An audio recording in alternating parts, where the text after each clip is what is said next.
ये कैसी बात हुई कि हम इसके विरोध में नहीं हैं, हम महिलाओं के सशक्तिकरण के फेवर में हैं, लेकिन परिसीमन के जरिए सशक्तिकरण नहीं होगा?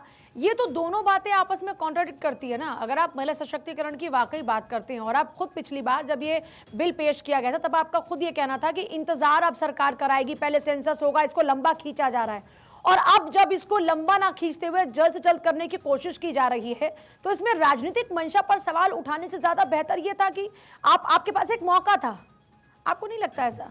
पूजा भी 2023 में जब ये बिल पारित हुआ था तब पर भी कोई इजीली पारित नहीं हुआ था।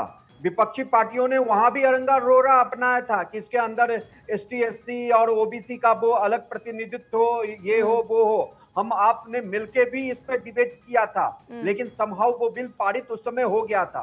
तो सरकार कभी भी, विपक्षी पार्टी सरकार को इस बिल को पारित होने देना नहीं चाहती थी, क्योंकि जब यूपीए की सरकार थी, आप देख लीजिए तो किस तरीके की इस बिल पे टिप्पणी की गई थी। या तो मुलायम सिंह यादव हो या लालू यादव, महिलाओं को परकटी कहा गया था।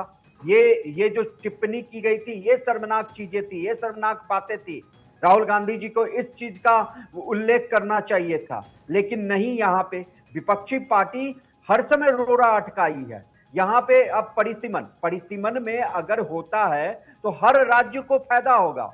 अभी अगर मौजूदा स्थिति देखें 2024 के चुनाव में, और यूपी सबसे बड़ा राज्य है, सबसे ज्यादा एमपी भेजता है, अगर यहाँ पे 40-80 सीटें हैं, 40 इजाफा होगा, कहा जा रहा है कि 50% इजाफा होगा, 120 सीटें हो गई, तो क्या जरूरी है कि 120 सीटें बीजेपी ही जीत पाएगी यूपी से?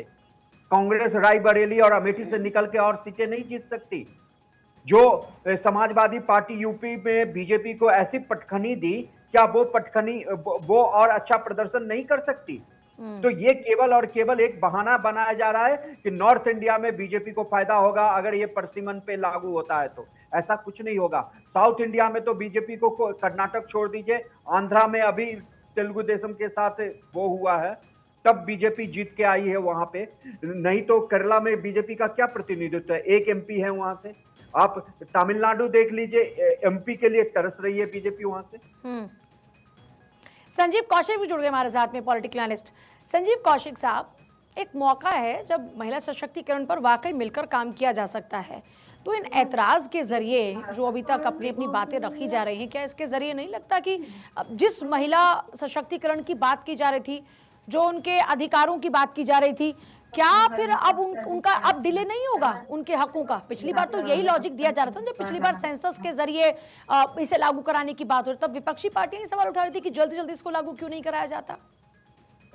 देखिए पूजा, सच बात यह है कि भारतीय जनता पार्टी ने या सरकार ने ये वो गुगली फेंक दी है कि विपक्ष को समझ में नहीं आ रहा कि करे तो करे क्या। सच बात यह है कि आंकड़ों के आधार पर देखा जाए तो आसान नहीं दिखाई दे रहा है इसे लोकसभा में पास होना, लेकिन लोकसभा में यदि ये गिर जाए तो भी सरकार कहेगी कि देख लो महिला विरोधी है ये पूरी पार्टियां, और यदि निकल जाए तो डंके की चोट पे कहेगी कि देखिए हम तटस्थ होकर खड़े थे, लाख इनके चाहने के बावजूद भी हम इसको कानून का सख्त अख्तियार दे दिया हमने। संजीव जी, तटस्थ खड़े होने के बावजूद भी, उनके समर्थन के बगैर तो फिर ये नहीं, आप जैसा कह रहे हैं कि गिर जाए तो कहेंगे कि ये लोग सेंसिटिव नहीं है महिलाओं के प्रति, और अगर पारित हो जाए तो फिर ये कैसे होगा कि ये महिलाओं के प्रति सेंसिटिव नहीं है? तब कैसे साबित होगा? इससे तो बड़ा स्पष्ट मैसेज है ना कि सब लोग मिलकर साथ चल रहे हैं महिलाओं के लिए। मैंने कहा कि हर एक व्यक्ति, चाहे हम हो, आप हो या सर्वेश जी सामने बैठे हुए हैं, हिंदुस्तान की हर एक जनता चाहती है कि आधी आबादी को उसका हक और हुकूक मिले और उसके आवाज से सदन गूंजे। अच्छा संजीव जी, मैं एक बात समझना चाह रही हूँ, आप सारे विपक्षी नेताओं की बातों को सुन रहे हैं, आप समझ पाए कि ऐतराज किस बात पर है असल में, या आपको नहीं लग रहा कि बस गोल गोल बातें घुमाई जा रही हैं? नहीं, बिल्कुल नहीं, बिल्कुल साफ सुथरी बात है, और इसमें घूमने और घुमाने वाली बात भी नहीं है। यदि भारतीय जनता पार्टी की नीयत सही होती तो 2023 में जब ये आया उसके बाद में आखिर ऐसी कौन सी व्यवधान आ पड़ी कि 26 तक हम इंतजार करते रहे इसके लिए, और 26 में आया तो 2011 में जो जनसंख्या की गिनती हुई थी उसके आधार पर आप परिसीमन की बात कर रहे हैं, डिलिमिटेशन की बात कर रहे हैं।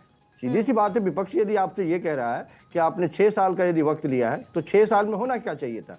6 साल में आपको जनगणना कराना चाहिए था। लेकिन यदि सरकार जनगणना कराती तो विपक्ष कहती कि जातिगत जनगणना कराओ, जातिगत जनगणना कराती तो फिर विपक्ष ये कहती थी कि जिसकी जितनी आबादी उसके हिसाब से भागीदारी दो। तो सरकार, सच बात है कि अपने तरीके की राजनीति कर रही है। जब 2011 के ही जनगणना के आधार पर आपको करना था तो फिर आप हमें ये बताइए, अभी सर्वेश भाई को हम सुन रहे थे कि किसी को कोई हानि नहीं है, देश के गृह मंत्री ने बड़ी आसानी से, प्रधानमंत्री ने बड़ी आसानी से ये बात समझा दिया। कैसे नहीं? जब जनसंख्या के आधार पर सीटों का बंटवारा आप कह रहे हैं, तो हिंदी पट्टी क्षेत्र में भारतीय जनता पार्टी सबसे मजबूत है, जनसंख्या भी सबसे ज्यादा यहाँ पे है। तो यदि यहाँ पे जनसंख्या ज्यादा है और सीटों की संख्या यहाँ से बढ़ेगी, निश्चित तौर पे भारतीय जनता पार्टी को लाभ होगा। दक्षिण के उन जगहों पे जहाँ पे जनसंख्या कम है, क्षेत्रफल उनका बड़ा है, तो उसके हिसाब से तो उसे सीटें कम मिलेंगी। ये किसको ये बात मतलब सरल इतनी सरल बात किसको ये समझ में नहीं आ रही है? आप कीजिए ना, कोई एतराज नहीं है, 543 पर कर दीजिए। लेकिन ये जो महिला सशक्तिकरण के नाम पर आप खेल खेल रहे हैं, अपने आप को मजबूत कर रहे हैं महिलाओं के बजाय, ये गलत है। विपक्ष यही बात तो कह रही है ना, क्या जरूरत है ये बताइए आप मुझे। नहीं, या तो आप जनगणना कराइए, और नहीं कराना है तो फिर जितनी सीटें हैं उसके आधार पर कीजिए आप। तो आप उस क्षेत्र में जहां पे आप बताइए कि हिंदुस्तान की वो आबादी जो पढ़ी लिखी है और जिसने जनसंख्याओं पर नियंत्रण रखा, क्या उसे पनिशमेंट देंगे आप? वो हकदार नहीं है, तो फिर उसके उस क्षेत्रफल के आधार पर वहां पर भी बांटिए। फिर बताइए सर्वेश जी, इनके डाउट जरा क्लियर कीजिए संजीव जी के। संजीव जी, अभी के जो स्थिति है, साउथ इंडिया में किनका बोलबाला है? तमिलनाडु देख लीजिए, बीजेपी एक एमपी के लिए तरसती है। केरला में मात्र एक एमपी जीत पाया है। आंध्र प्रदेश और यहाँ पे क्या कहते हैं आपको, कर्नाटक में बीजेपी का थोड़ा बहुत होल्ड है, अब तेलंगाना में होगा। तो ये कहा जा रहा है 50% सीट बढ़ेगा, तो क्या वहां की जो पार्टी है, कांग्रेस पार्टी, जो 52 से 98 और पे पहुंची है, तो फायदा क्या कांग्रेस को नहीं होगा? क्या जरूरी है कि 2029 में बीजेपी को सबके सब वोट दे देंगे? यूपी में 500 साल बाद पूरे देश में के लिए गर्व की बात हुई, राम मंदिर बना, इसके नाते तो बीजेपी को पूरा फायदा मिलना चाहिए, 80 में से 80 सीटें आनी चाहिए थी। लेकिन बीजेपी का वर्स्ट परफॉर्मेंस कहां हुआ? यूपी में हुआ। तो ये चीजें केवल और केवल जो अपोजिशन पार्टी है उसकी भड़काऊ की स्थिति है। और ये 2023 में क्या उन्होंने ये इस बिल को बड़े आसानी से पास करने दिया था? उस समय किस किस तरीके का अरंगा लगाया था? तब पर भी तो कह रहे थे कि ये टाइमिंग नहीं है, तो सरकार इस समय क्यों बिल लेके आई है? केवल और केवल राजनीति और हंगामा करना मकसद है विपक्ष का।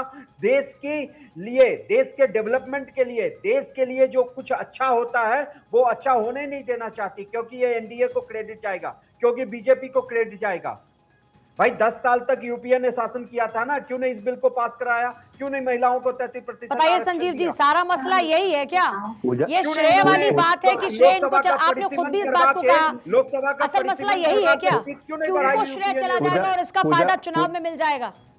पूजा, 2023 में सर्वेश भाई बता रहे हैं कि इस बिल का विरोध किया गया। मुझे तो याद नहीं है, सोनिया गांधी ने डंके की चोट पे इसके पक्ष में बोला था, मतदान किया था। सदन में हमने देखा था विपक्ष के राहुल गांधी ने पक्ष में बोला था और तमाम विपक्षी पार्टियां साथ में थी, तभी यह बिल उस समय पास लिया। अभी बिल मतलब कि कोई कानून का सख्त अख्तियार यदि दिया नहीं, आप कह रहे हैं कि उसमें फिर पुनः हम उसमें संशोधन करने जा रहे हैं। ये संशोधन की प्रक्रिया आई कहां से? ये दिमाग में फितुर आया कहां से? अभी भी हम कह रहे हैं कि जो बात हम कहना चाह रहे हैं, सर्वेश भाई को समझाना चाह रहे हैं, वो बात नहीं समझ पा रहे हैं। आप यदि क्षेत्रफल के आधार पर सीटों का बंटवारा करें, हमें कोई एतराज नहीं है, लेकिन बड़ी आसानी से हिंदी पट्टी क्षेत्र में जहां भारतीय जनता पार्टी मजबूत है, वहां सीटों की संख्या ज्यादा बढ़ा रही है ताकि उसकी मजबूती कायम रहे। हम सिर्फ इतना कह रहे हैं कि यदि आप बांटना ही चाहते तो पूरे हिंदुस्तान में आप सबको एक बराबरी दर्जा देते हुए सब एक बार बंटवारा कर दीजिए, परिसीमन कर दीजिए, कोई एतराज नहीं है। लेकिन आप जो खेल रच रहे हैं उसी खेल के बारे में हम बात कर रहे हैं कि आप कह रहे हैं कि आबादी के हिसाब से उत्तर भारत, फिर मैं दोबारा दोहरा रहा हूं कि जो हिंदी पट्टी के क्षेत्र में जहां पे भारतीय जनता पार्टी मजबूत है, वहां सीटों की संख्या दुगुनी के आसपास में यदि वहां पे इजाफा हो रहा है बनिस्पत दक्षिण में आप कह रहे हैं कि कांग्रेस मजबूत है, भारतीय जनता पार्टी मजबूत नहीं है, तो सीटें भी तो वहां बढ़नी चाहिए ना। दक्षिण में आप सीटें नहीं बढ़ा रहे हैं ज्यादा, यही तो मैं कहना चाह रहा हूं। क्योंकि वहां पे विपक्षी पार्टियों की सरकारें हैं, सीटें वहां विपक्षी पार्टियों की है, तो वहां सीटें नहीं बढ़ती हुई दिखाई दे रही है। सीधे तौर पर एक सवाल है आपसे, आप ही बताइए कि क्या किया जाए, क्या करना चाहिए? देखिए सच बात यह है कि कोई भी सरकार, क्या होगा, क्या हो सकता है? नहीं, मैं फिर दोबारा दोहरा रहा हूं कि कोई भी सरकार यदि कोई अच्छा काम करती है, बिल लाती है और महिलाओं की मजबूती के लिए लाती है, तो निश्चित तौर पे वो उसका श्रेय भी लेना चाहेगी। इसमें हमें कहने में कोई गुरेज भी नहीं है। सुन नहीं पा रहे हैं आप अभी तक म्यूट हैं शायद, अपना जरा अनम्यूट कीजिएगा। आपके पास आ रही हूं मैं। सर्वेश जी, हाँ, सर्वेश तो जी, पूजा हम बोल रहे थे, ठीक है। हाँ। पूजा हम बोल रहे थे कि हमें कोई एतराज नहीं है सर। जो कोई भी पार्टी या सरकार जो है यदि कोई अच्छा काम करती है तो उसका श्रेय मिलना चाहता है और मिलना चाहिए, और वो कोशिश भी करती है। लेकिन राजनीतिक इस लेवल पर आप कीजिएगा कि आने वाले दिनों में आप अपनी सीटें बढ़ाने के लिए दुगनी ताकत पैदा कर लेंगे और विपक्ष को यदि हाशिए पर धकेलने का प्रयास करेंगे, ये एतराज, इसी पर एतराज है। ऐसा नहीं होना चाहिए। आप यदि ईमानदार हैं तो निश्चित तौर पर कहिए, आप विपक्षी पार्टियों को कहिए कि हम 543 पर लागू कर रहे हैं, कोई कुछ नहीं बोलेगा, या आप उसकी जुबान बंद कर दीजिए।